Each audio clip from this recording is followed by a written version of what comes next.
regret the links that there have been?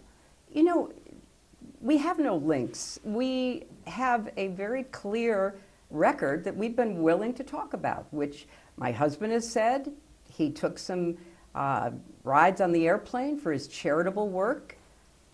I don't recall ever meeting him. Did you ever meet Ghislaine Maxwell? I did on a few occasions, and thousands of people go to the Clinton Global Initiative. So it to me is not something that is really at the heart of what this matter is about.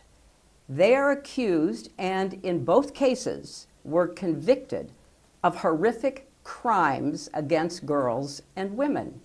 That should be the focus. And we are more than happy to say what we know, which is very limited and totally unrelated to their behavior or their crimes.